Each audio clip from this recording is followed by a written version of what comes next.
Okay, for our listeners and viewers today of the SilentEgo podcast, Life Beyond the Spreadsheet, the Soul of the Entrepreneur, we have a very special guest today, Andy Gomarsall, international rugby player for many years, now an entrepreneur.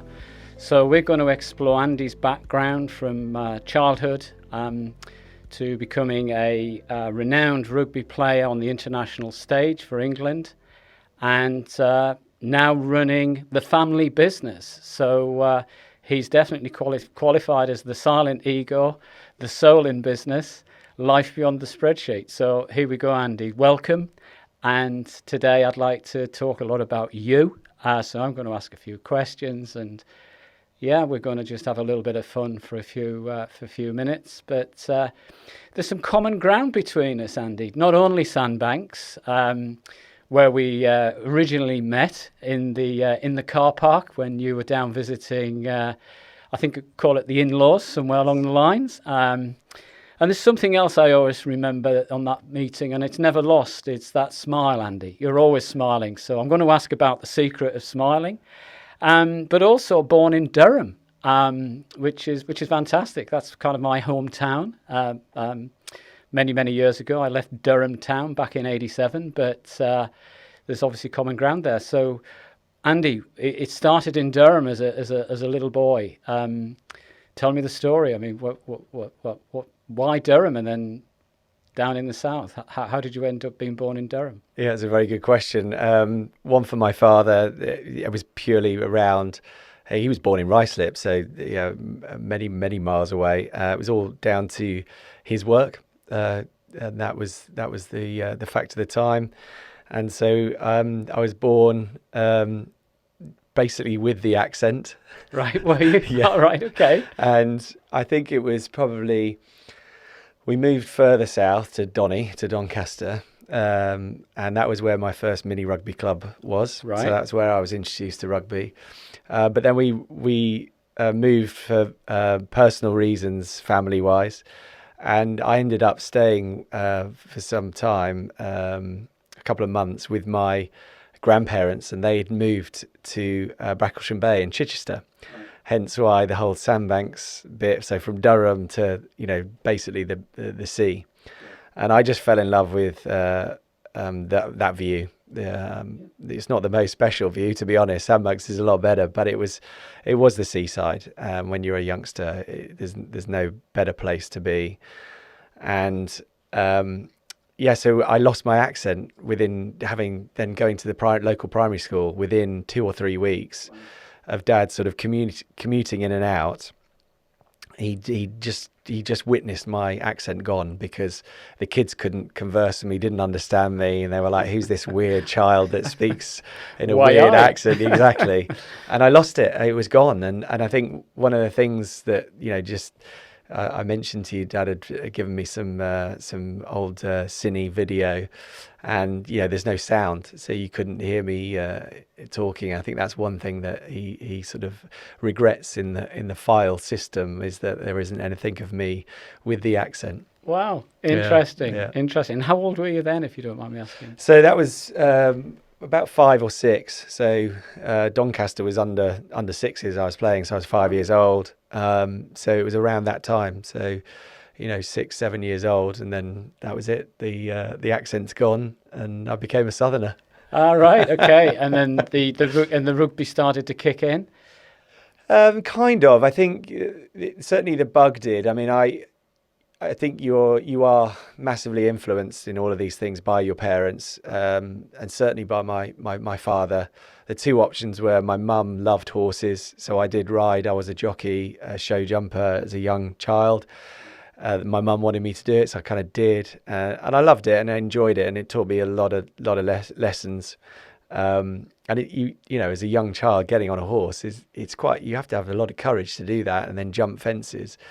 And then on the other side, my dad's passion was rugby, loved it. He played football, but something just kept coming back to him about rugby. And I think I fell in love with the sport when Dad set up a mini rugby club when we moved again. he actually helped. There was 3 dads that set up Bicester Mini Rugby Club. So it's now Bicester Village, pretty much. All those fields were the rugby club. And we turned up on a Sunday and there was just no one there. And so Dad made some inquiries, and there was no, there was an amateur section, but there was an adult section, but there was no juniors, there was no minis. So he sort of set it up with 2 other dads. And I think starting something from scratch like that, you just saw what work went in.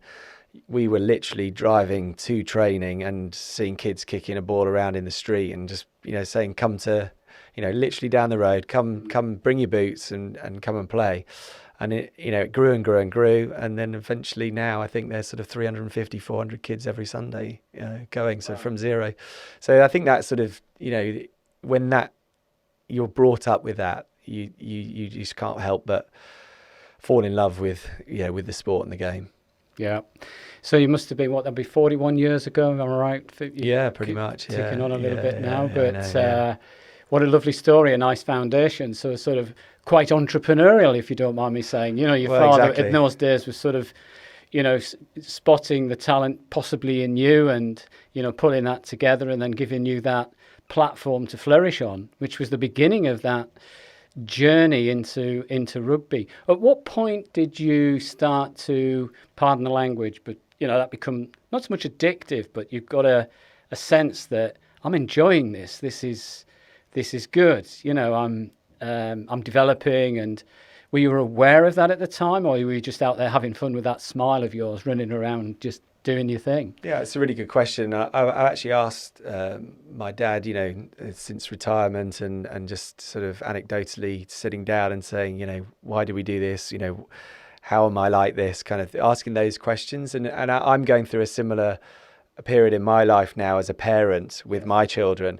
And I think it sort of dawned on me when I played as a youngster. I played senior rugby, and I realised, wow, the step up, the attitude, and it wasn't a professional game, but I could see, men's rugby versus where I was coming from. I was like, wow, there's a long way for me to go here, and I think that sort of vision of where I needed to get to and the curiosity of how to do it put me on my path to be better every single day, and just how do I get those skills? And bearing in mind, we're not talking about professional sport. I mean, the accessibility now is phenomenal. You just have to Google it, don't you? How do you do a spin pass? So, I got that from the club and connections and contacts and meeting people, and asking the question. I was always asking the question. I wasn't afraid to ask the question.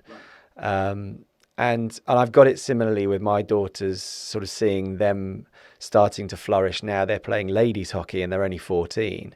And you can see the step up that they're achieving right now. And it's a lot of similarities in that regard. But I remember asking my dad, why am I like I am? How am I, how did you make me into this kind of beast? And he sort of said, I don't know, I don't really know. And I'm sort of trying to work it out so that I can be the best parent for my girls, to enable them to be, just to have that attitude, a great attitude and a desire and curiosity. I think that's a great word in life. Is if you want something, being curious is a fantastic place to be, to learn, adapt and grow. I think you mentioned some key words there, as well as the courage, and some people have to work quite hard at drawing down on the courage and the confidence to kind of step into sport. I always remember personally, I mean, very different level and, amateur standard in football, but I can always remember it being, 8, 9 years old, and that sort of, actually, unfortunately, it wasn't my father, it was my best friend's brother that got me into a good league of football. But I can remember my confidence catapulting when somebody told me I was good at something. So there was that word of encouragement from a total stranger that said, you're pretty good at that and you should continue doing it. And as a young child, or a young boy, just skinny thing, running around tackling and getting dirty on a Saturday morning, but starting to really enjoy it and like the whole sort of, I suppose, how it made you feel. Yeah. I technically probably wasn't very good, but it was that feeling of, I feel confident. And to be candid, I was a shy kid at school and probably, a little bit timid, but that expression of confidence, I'm sure you're seeing that with the girls now. Totally. And it brings me on to Fran, your good wife. She always smiles as well. There must be something in the water over at your place, but you're always smiling, you guys. So it's the Aussies nicknamed me Smiler, actually. Did they? All right. We went on tour and I also said to my father, how did you know that I was any good and had the talent? And he said, there was this moment where all the kids looked to you and they passed you the ball and he said that's when I kind of knew you'd be pretty good at this game.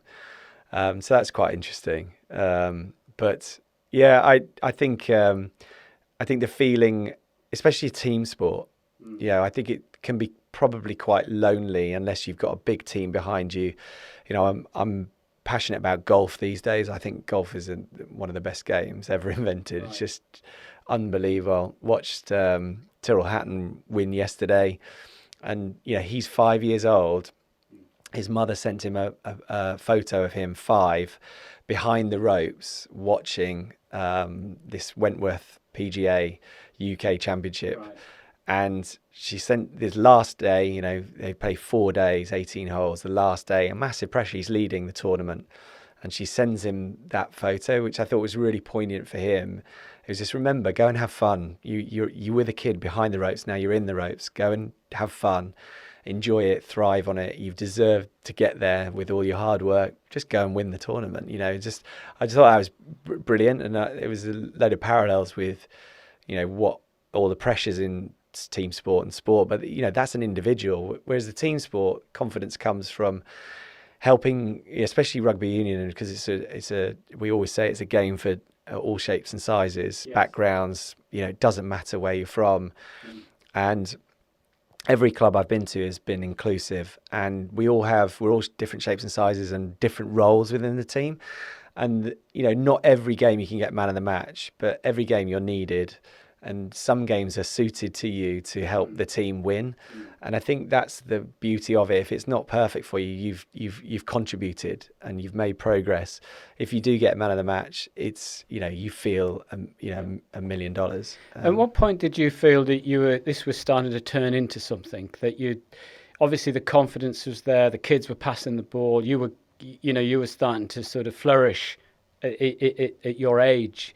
And then at what point did it started to click and you started to get into club, playing for clubs? And because you played for quite a number of clubs, I'm not quite sure, was it seven clubs? Is that right? I hold the Premiership record. Do you really? Yeah. 202 appearances, I believe. Yeah. So now I think the penny dropped when we chose the school. We all sat down and we had some options, and I was very fortunate to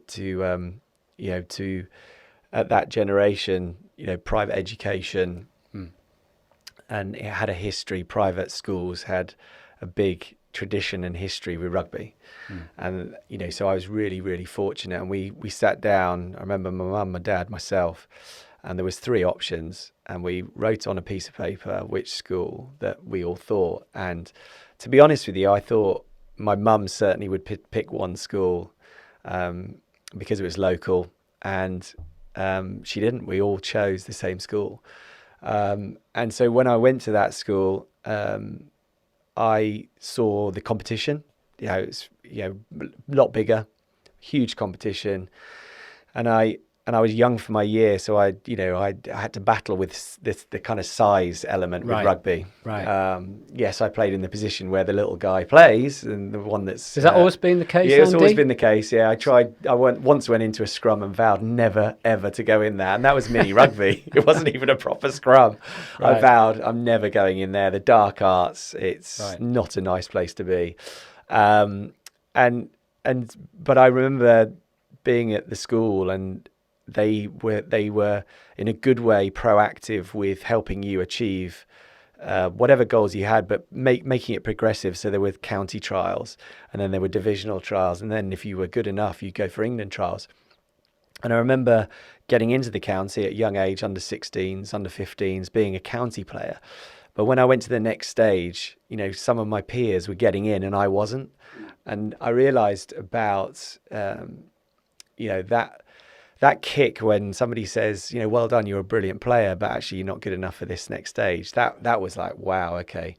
So you sort of dust yourself down, and some people give up, some people stop, and they keep trying and they keep failing, or you are positive with it and proactive with it. And I just remember some of my best friends, you know, will testify to this. I just went on a mission of training myself. So whatever the weaknesses and negatives were, I was like, I'm going to make sure that the next time they see me, they're going to say, wow, he's improved, and that's one of his strengths. And so the next year I went for it and failed again and didn't get in. The next year, so 17 years old, didn't get in. I'd made the step up to divisional, but for England trials, you know, wasn't good enough. And then at 17, I failed again, couldn't get in. So I had one more year at sort of under 18s. I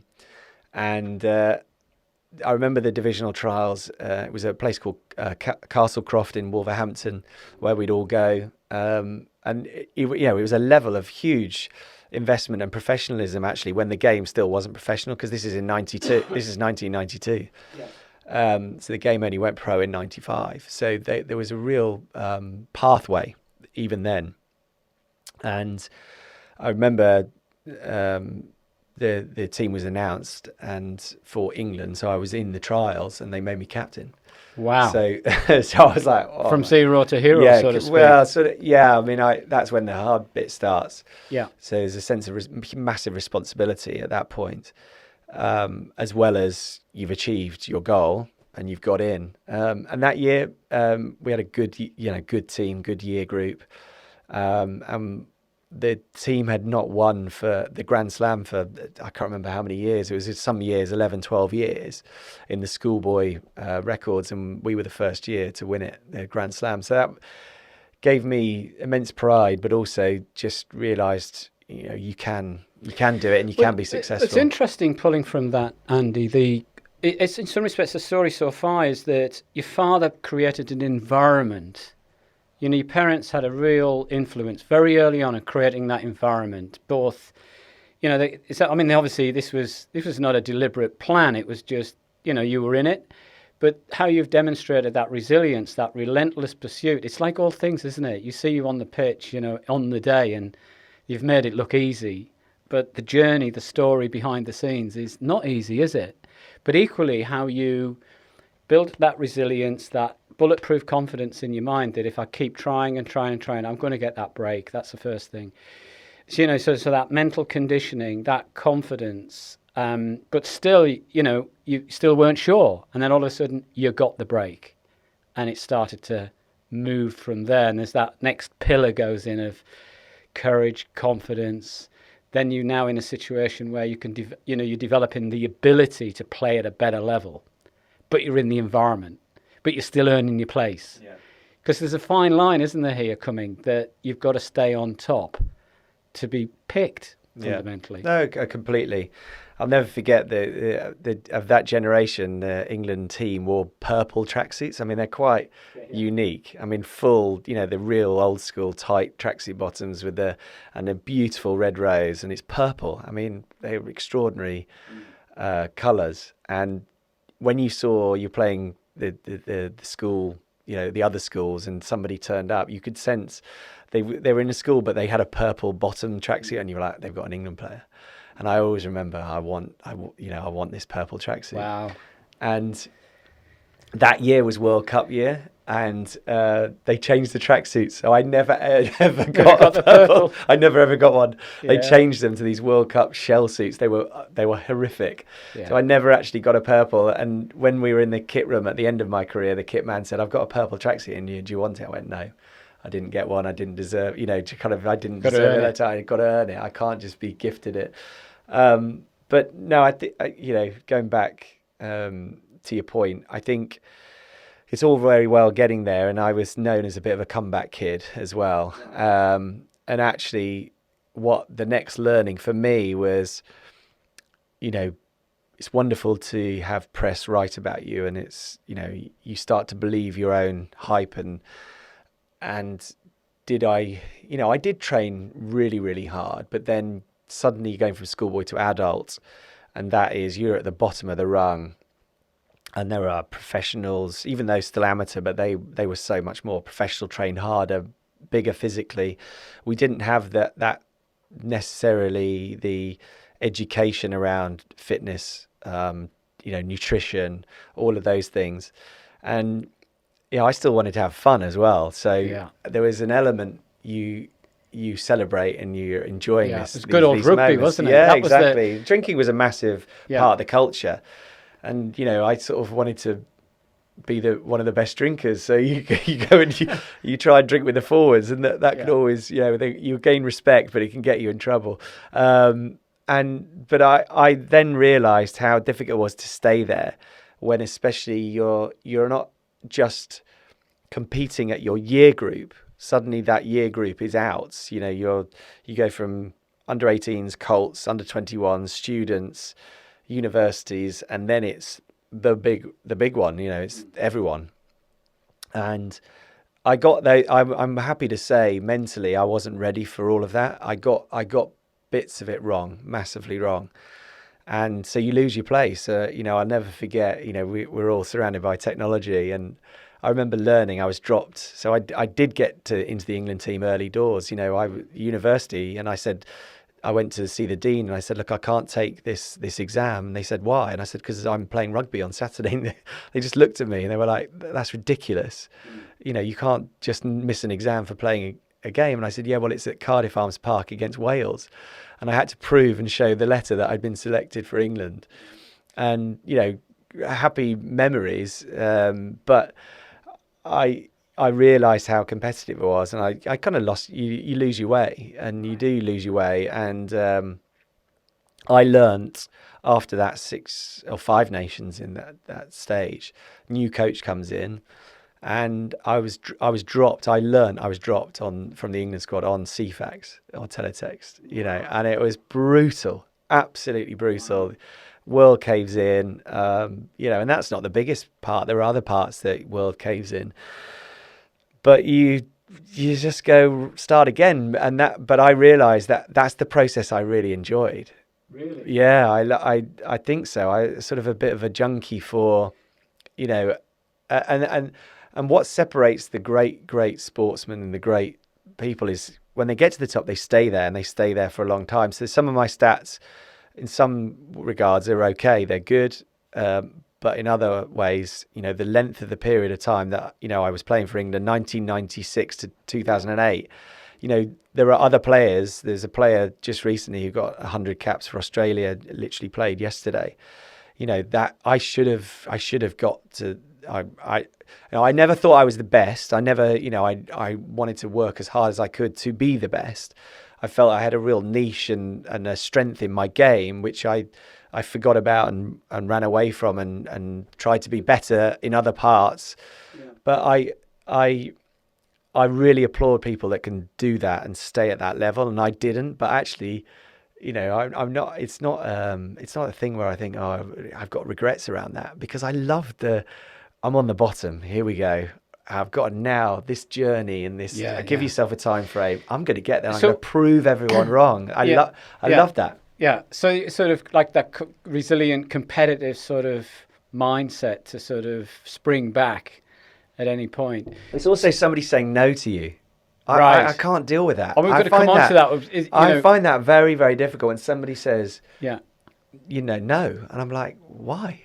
It's not an arrogance. It's not an arrogance. Yeah. I will take feedback on board, and you can't win them all. I mean, that's the biggest lesson in life, is you cannot win everything. You can't win them all. But I hate the no bit. I really hate it. Right. And I'm going to prove you wrong. Yeah. Good. Well, that's the journey I love. That's the sort of the challenge that you kind of, pardon the language, got addicted to. Yeah. No, the worst thing you can tell me is no. Right. Bring it on. Because I'm coming back no matter how you look at it. I mean, that's really good for our listeners today. That dogged resilience and, but still seeking the pleasure in the game. I love the game and you're not going to turn me off. So with that in mind, just quickly, would you have done anything different? Sure. Would you have done anything different? Now you've retired from the big game and... Yeah, of course. Absolutely, 100%. I don't think anyone's perfect. And I'm not stubborn enough to say that. My wife would disagree. But I promise you I'm not stubborn in that regard. So I'm part of a group and it's a charitable foundation for one particular club, which was my first senior club, which was Wasps. Yeah. And I did mess that up, 100%. I forgive myself because I played straight in the under 21s and then senior, and whatever ever happened. And there was one situation which I handled really poorly. I was young, and when somebody says no to you, I'm like, you can't say no. I'm trying to be the best for my team, for my club, and you're saying no to me? This is crazy. And I didn't respect it. I literally didn't respect it. So I went and did my own thing, which didn't help my feeling in the club. And so in the end, it came between, renegotiation of a contract. It came between, a member of staff versus me as a player, and they chose the member of staff, which was the right thing to do for the club. So I literally was not offered a new contract, and I had spent 6 years there, come through the ranks, play for the club as an amateur to professional. Yeah. And could I have handled that better? The answer is yes, because I did handle it better later on, and it enabled me to fulfill my further dream. So I learned that lesson. But, it's not a regret, because I went on the journey and I played for so many other wonderful clubs. But had you asked me at that period, do it differently, Andrew, had I got the advice, I would have done. And then I would have been a one club person. I didn't want to be, I feel that I'm massively loyal. When I'm in. And I did not... I didn't handle it well, and it's it's a fact of life. So it's one of those things, isn't it? I mean, but it's really nice to hear your stories, Andy, because I think you've been very authentically expressed about this journey. But there was one thing coming along: the environment. You flourished, the hard knocks, the pushbacks. I wasn't always the number one guy, but I was always in there somewhere. And you did a good big job of it. But I'm dying to ask this question, so I've got to get it out. So you've played on the world stage, the World Cups, all this real big stadium. What's it like? I've always wanted to know, what's it like in the changing room when you can hear that crowd roaring away and you're just getting ready to go out and do your thing? Yeah? Yeah. What's the feeling like? Well, it's the biggest adrenaline rush you'll ever experience. And I do love... those you do miss, so you love them, but you miss them as well, the adrenaline. So you kind of go, when you retire, you go, whoa, how am I ever going to have that feeling again? So before the game is brilliant, because it's all the build up. Yeah. What I miss about sport is the tactics, and you're against 15 people who have got the similar goals to you. You want to win, you want to have a tactic, you want to make the opposite number not play well so that you're playing well. There's so many different. So I loved all the building of that all the week, and I liked coaches that would involve their players. I wasn't very good at do this, and you're thinking, I'm not sure we're going to win this game. There's plenty of those coaches that go, do this, do this, do this. And you'll see those players today still look up at what do I do next? And I was never that player. I had to feel the game. I had to understand the tactics, that it made sense, and then know that it's working. One thing I learned about myself was when it was working, we were winning, I got bored. So I got bored in a game and my standards slipped. So I kept getting substituted at 60 minutes working out why? It's because I was making mistakes. And I didn't know why, but I was getting bored. So I then had to learn how to adapt my brain and trick my brain into evaluating every 10 minutes, basically going, hey, you've just done a bad pass, the next 10 passes have got to be absolutely world class and mint. And then go again, you've just done a bad box kick. You know, the next 10 box kicks have got to be on. So and that enabled me to be sort of go to those perfection levels and play well. So that was an interesting one for me as well. So, but nothing could be more boring than before the game, the adrenaline. You go into the change room, so you're excited and nervous. You just want to get on with it. So that whole piece around, you know, the coaches who come in, reiterate, and you're kind of like, get on with it. I need to get in the huddle. I need to go. I need to get out on the pitch. You know, you're just getting so nervous. So you're constantly kind of refining this all the time, aren't you? In this sort of like switched on mode. Yeah. But you know, once again, that self-effacing thing. I knew when I was drifting off. But I mean, you've got some lovely sort of things. You know, the magic kick, which was led to the the England final. Is that right? Yeah.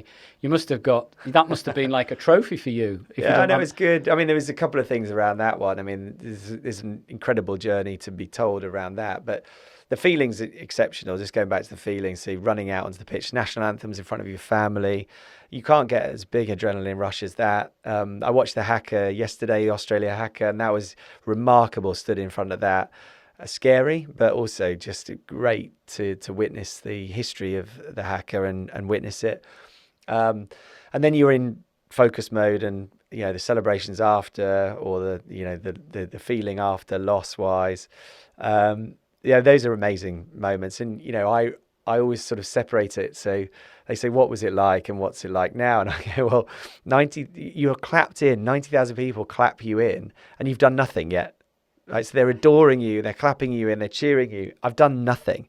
So I've now got, there's a huge amount of pressure on that. You know, equally, you've got the adrenaline and off you go and you're delivering. I go into my boardroom now. There's definitely no one clapping me into a boardroom at the moment, right? There's not 90,000 adoring people. Yeah. There's just totally different parallels. But just going back to the kick. Yeah. So you practice and practice and practice, and I've got so many anecdotes and stories around that. But at the highest pressure, the moments you want it to happen and work, you know, those are split decisions, and then the skill set that you have to perform on the money. Now, I didn't get it right all of the time. You know, the best perfectionist was Johnny Wilkinson around that.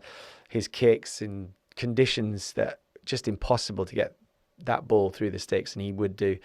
And his utter dedication and focus. And I enjoyed, you know, playing with him and seeing his mentality around that. It wasn't totally all for me, because I like to laugh and a joke, and I would go in and out of that mindset.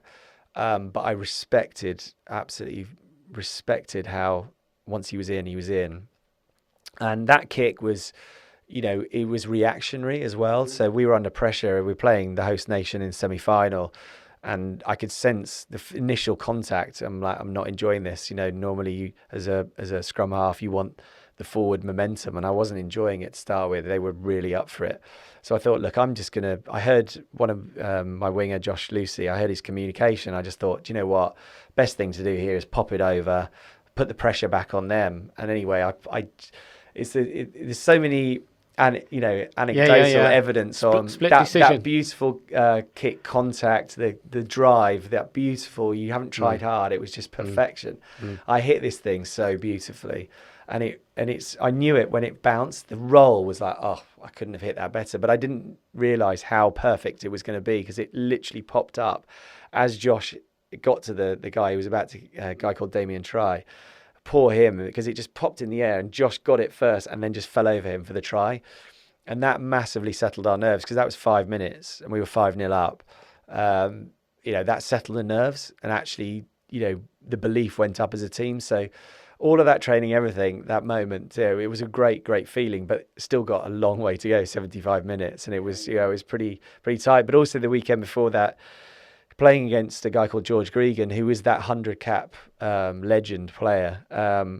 And what I learned from him was, no matter what performance, and it was always a high standard by himself, but no matter what performance and what result, he stood there as a winner.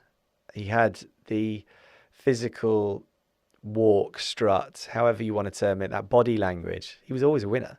and his the way he would describe before and after the game, win lose, was exactly the same. It was as if he'd won the game, and I was always in awe of that. Plus, he was a hell of a player. So that weekend I was playing against him, and I had a good game.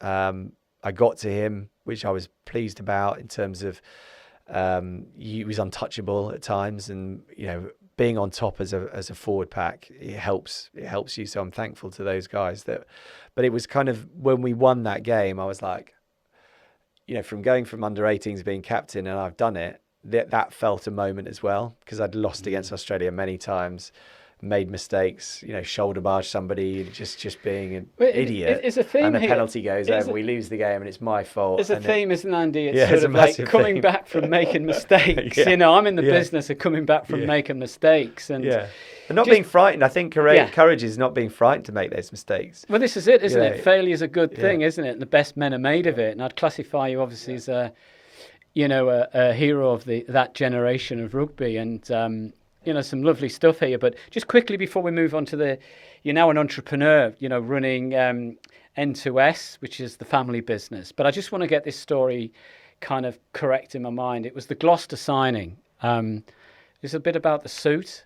Can you just, for our listeners and viewers, just talk us through that? Because that's kind of quite funny, actually. Yeah, well, one thing about the England era, Clive Woodward, 2003, we were always well dressed. The grey suits when we won the World Cup, we had great sponsors.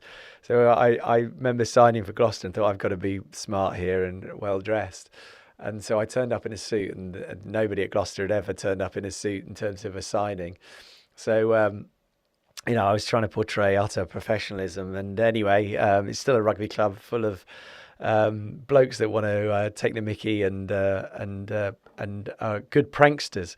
And so I had my kit on, did the photo on the pitch, and came back, and there was no suit, no car keys, and no car.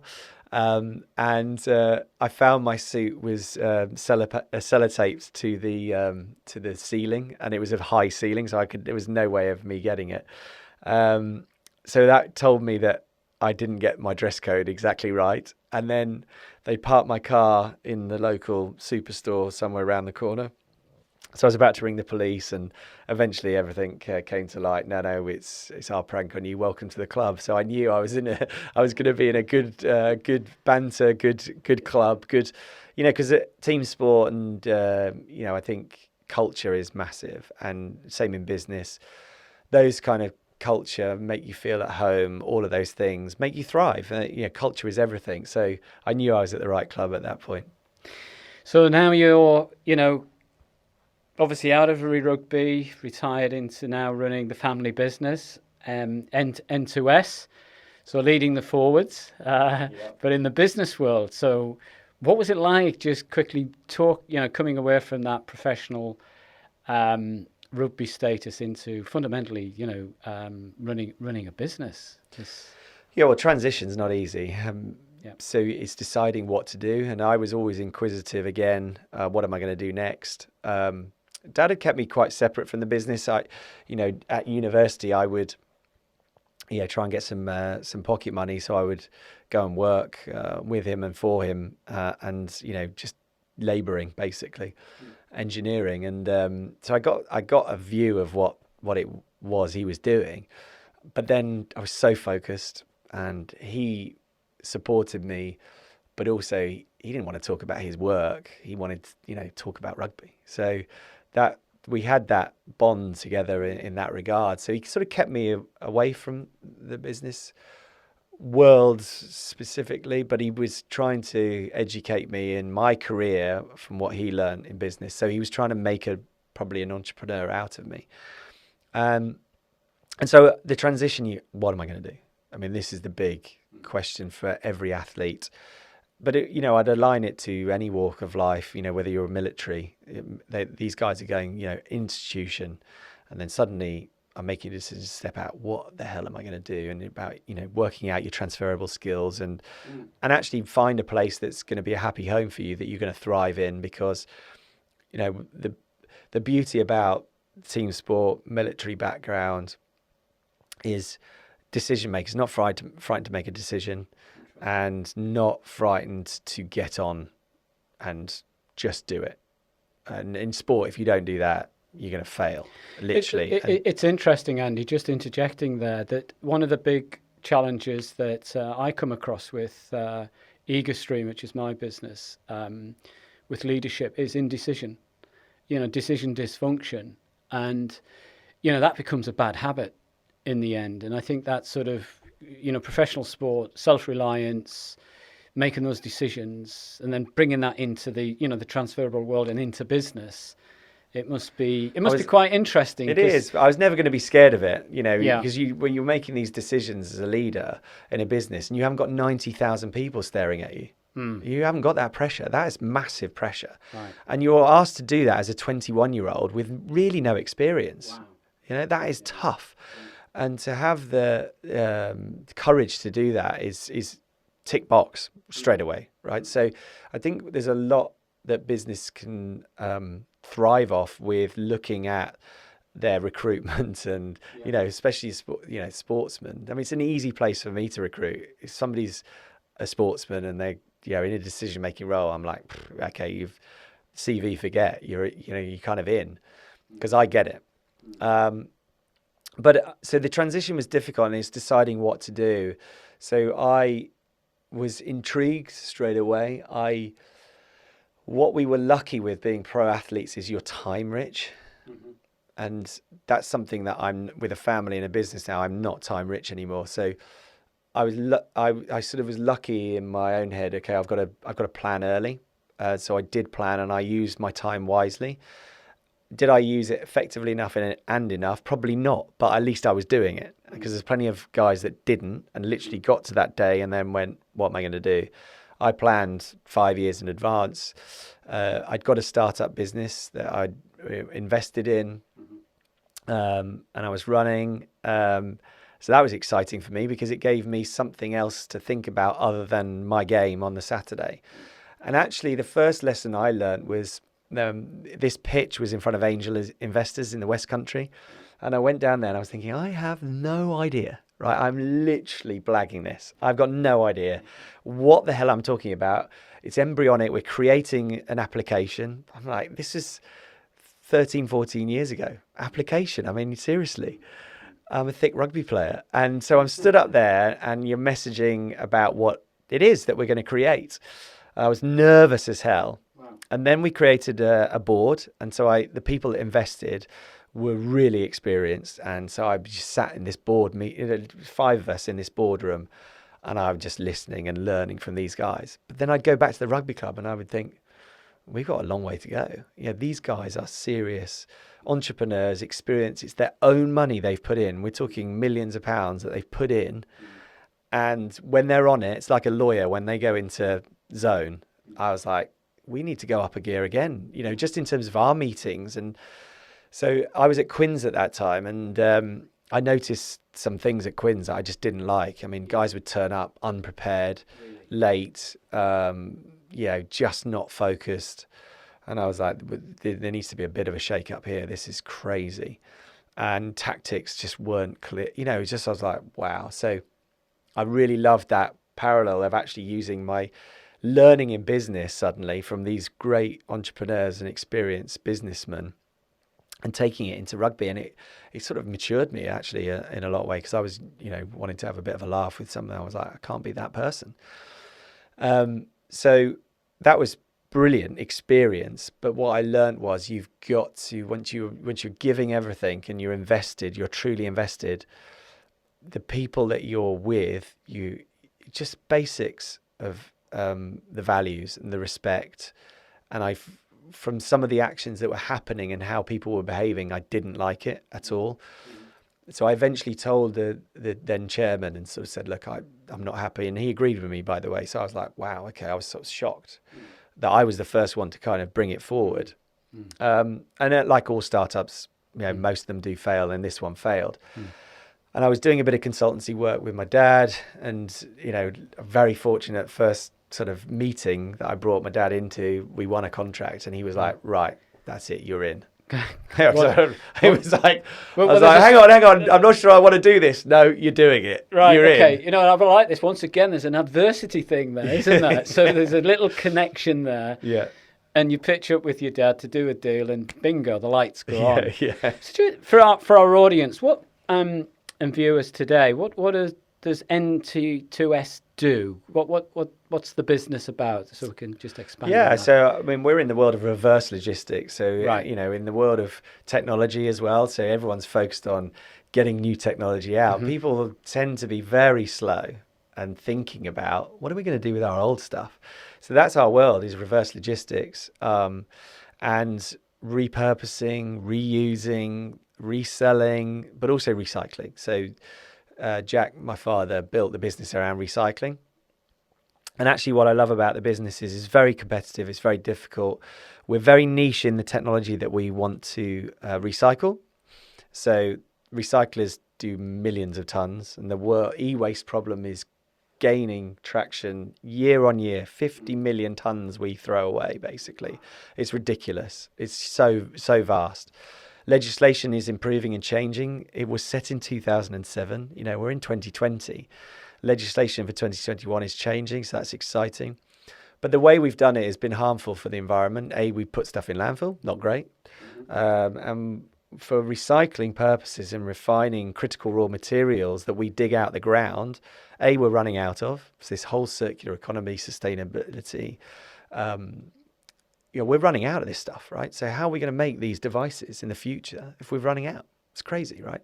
So it's a brilliant place to be. It's almost, we're 20 plus years old and we're still a startup because the problem is getting bigger. So actually the opportunity is getting larger and we're a small part of it, very niche, but we found a way to do this in the most environmental, embodied carbon, the best message that I think is so topical at the moment. We found a way. So we're at the start of that journey. So it's exciting. Again, it's been difficult. So it's been a decade now I've been in the business and I thought I'd have mastered it in 5 years, sold, and off I go to the next thing.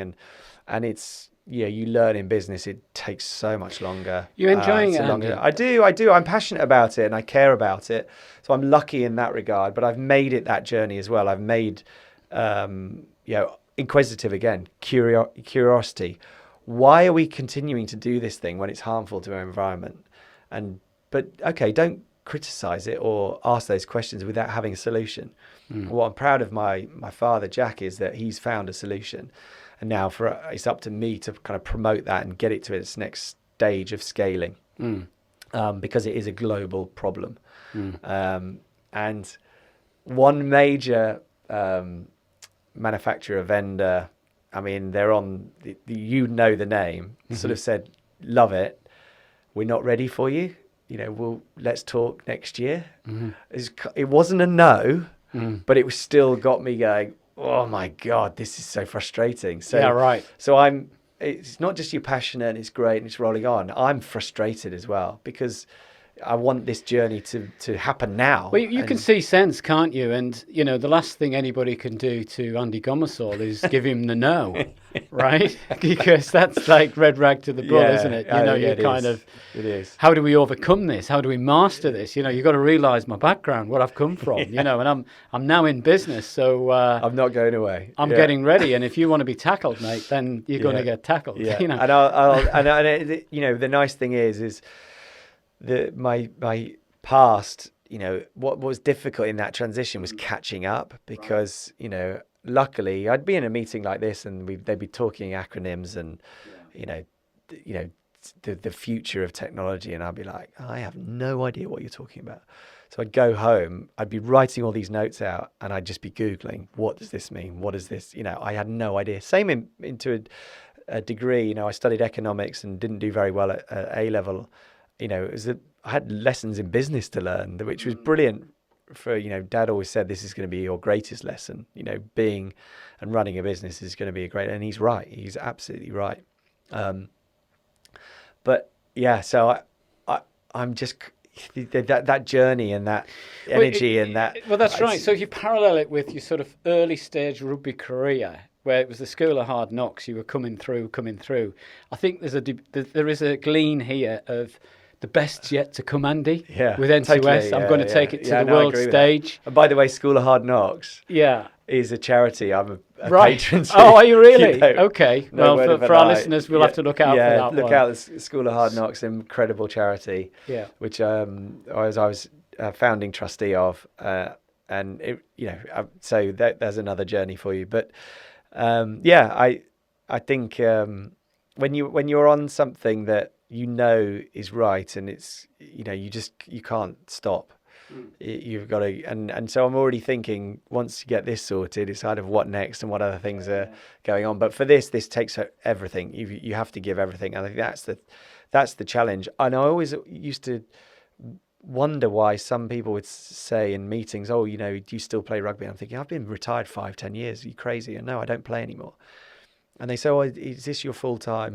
They were thinking I was doing other things, and I was supplementary. I was co-commentator, and I would do charity work. But they were questioning, "Are you doing this for life?" I'm like, "Absolutely. This is when you're all in. It's a poker term. When you're all in, you're all in." And I think that's a fair point. I think that it's come right through the core of this this conversation and this podcast. It's fascinating. This all in, dedicated, committed, overcoming objections, rejection after rejection, but making it happen, not sort of just settling for sort of, well, I'll see about that. I'll be back another day knocking on the door. And I think that's important. But just coming back to the business, what with the economic times we're in right now and this pandemic and everything, and corporations, kind of losing their office and home working, this must be now a very good opportunity for you. Yeah, it's a great opportunity, but it's difficult to get to the people that are decision makers, finding the right people, because we're covering sustainability, environmentals, but also just the technology, how people are productive and using it. And now the context around, pretty much you have two offices. One, you're not allowed to go to, whatever your corporate business the environment, whatever their decision making is with the pandemic. But pretty much, I think what's people have realized in business now is that you can have two offices. You can have three if you want, if you're that flash, but you can have two offices. One is at home, and now learning how to get your best productivity. I've seen various comments around I'm much more time. I don't have to commute as much, therefore I'm getting more hours in, so I'm much more productive, versus that missing the connections with people, that face-to-face, reactive, interesting part to the business productivity. They're missing that bit, so they're feeling a bit lonely and a bit low on that. And no matter how many times we converse on the wonderful platforms that are out there, it's not the same.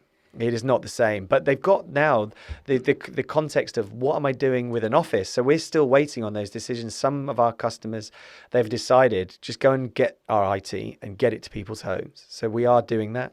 So it's a relocation.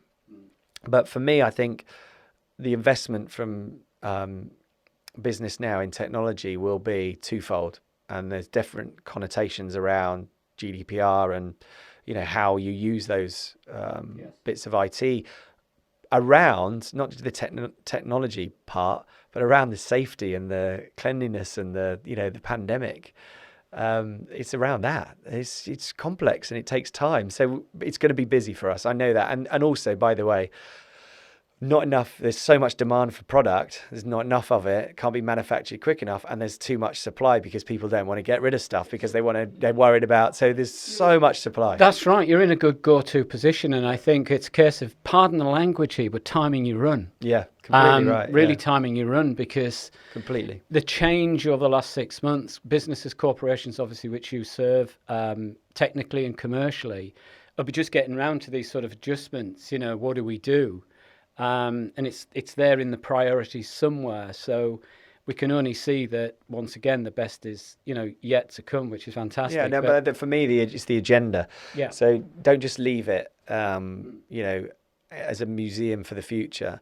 Do something positive with it. And some of the customer metrics we provide around environmentals and sustainability is gaining traction for the employees. They're realizing this is a company we want to work for. And my future, my children's generation, they will care about this. They won't go and work for somebody if they don't show a sustainability agenda and actually show what they're doing. And it's, you know, it's not just around technology. Technology is good for sustainability. It's also a heavy user of energy. And doing that sustainably and having the right technology for my future children's generation, you know, you've got to have it. It's got to be part of it. And a board member for especially private and especially public businesses, board members need that. Somebody needs to be responsible for it. Somebody needs to drive the agenda and do the right thing by our planet and environment.